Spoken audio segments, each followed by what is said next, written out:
대통령 별의 순간 대원 찾는 법 191번째 챕터. 업과 자유의 문제. 업론의 경우 그 두 가지의 요소 중에서 인과율은 운명론적인 사고에 기울기 쉬운 요소를 가지고 있었다. 그러나 인과 과를 분석해 오면서 운명론과는 다르다고 자주 언급하였다. 그런 작업을 더욱 실증하는 논리가 상호관계성의 이론이다. 곧 연의 논리가 그것이다. 종자와 싹이라는 직접적 원인, 과가 인과율이라고 한다면 흙, 물, 바람 등이 간접 원인이다. 인간 존재에 관해 말하면 인간의 자유의지가 간접인 것으로서 인간의 행위를 제어한다. 자유란 이러한 재현의 개념 중에 하나이다. 불교의 업론에서 우리들이 찾아낸 사상적 전개는 인과율보다도 상호관계성을 중요시하는 방향으로 향하고 있다는 것이다. 가령 여기에서 태어나서 불행하게도 신체 장애를 당한 사람이 있다고 하자.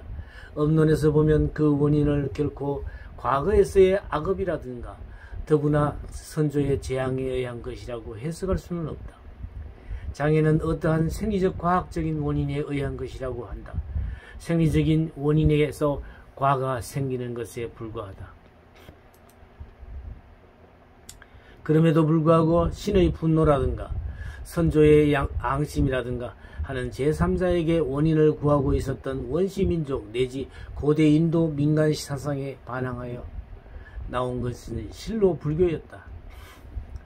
불교가 이러한 속신과 싸우면서 그것을 어떻게 고온한 철학으로 이끌어 갔는가, 또 어떻게 하여 진실을 알게 하려고 하였는가 하는 것은 불교의 인과율을 분석함으로써 충분히 납득이 갈 것이다.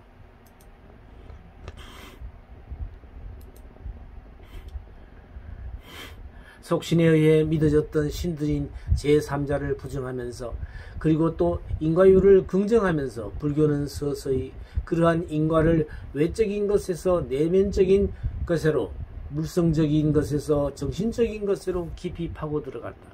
마침내 도달한 곳이 연이라는 철학이었다. 거기에서 앞에 들은 장애자의 경우 신체적 장애는 오간으로 볼 수 있는 생리적인 인과관계에 의해서만 명확히 알 수 있다. 그러나 내면화된 연은 오간의 대상이 될 수 없다. 연은 정신적인 것으로 인보다 우위를 가진다. 정신의 자유는 육체의 여하에도 불구하고 당사자에게 보증되어 있다. 게다가 정신의 자유는 침묵하고 있는 것은 아니다. 그것은 작용을 의미하는 연의 하나이기 때문에 외계와의 전달을 가능하게 하며 외계로의 창조적 힘이 되어 나타나고 있다. 정신의 자유라는 연을 충분히 작용시키기 위해서는 오히려 신체를 부자유롭게 하는 편이 나을 때도 있다. 애성현들은 모두 그러한 경험을 겪었다고 본다. 예를 들면 불타는 보리수 아래에 앉아서 고행하였다.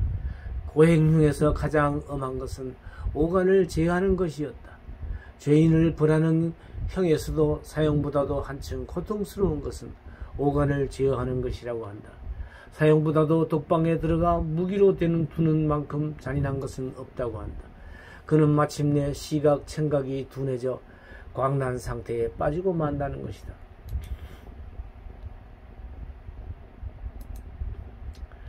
붓다는 심하게 스스로 오간을 제어하려고 사지를 움직이지 않으며 음식물도 취하지 않은 채 맹수의 위험을 당하면서 황량한 정글의 바위 위에서 밤낮으로 시각마저 제어하면서 고행하였다.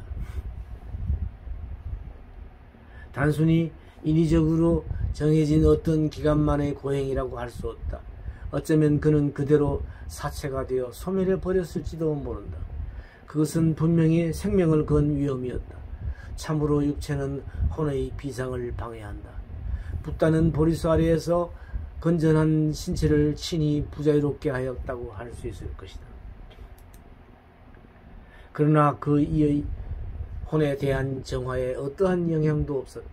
그러나 그의 소생한 혼의 자유는 외계의 커뮤니케이션을 어느 정도로 확대하여 맑아진 그의 혼을 세계의 사람들의 등불이 되도록 하였던 것이다. 즉 인과율로서 지배되고 있다고 믿고 있었던 인간이 여기에서 그것을 초월하여 살아가는 길을 보았던 것이다. 그것은 확실히 인과율을 발무한 혼의 자유 세계이며 또 연의 철학이 아니고 무엇이랴. 이것은 가장 깊이 인생을 말하는 사상인 것이다. 인생의 업적 세계는 단순한 인과율에 의한 직선적인 전개만이 아니라 상호 몸으로 행하고 상호 말로 하는 옷감을 짜는 듯한 현세의 문양이기 때문이다. 앞서의 중현에 의한 업론의 논증적 인식의 조작에서 이미 연의 철학의 지향을 찾아보았었다. 이것이 마침내 대승불교의 연기론이 되어 대승불교를 구성하는 중추가 되어왔다.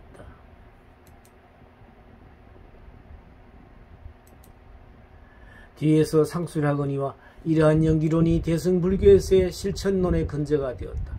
왜냐하면 연이란 중현의 지적처럼 인과율의 불교적 해석의 근거에 있는 원리였다. 또 더욱 연이란 상호성의 원리이며 한편 실천이란 인간 상호의 관계상에서만 성립되는 것이기 때문이다. 이 별의 순간 찾는 법 강좌는 현재 오프라인에서 1년 과정으로 진행되고 있습니다.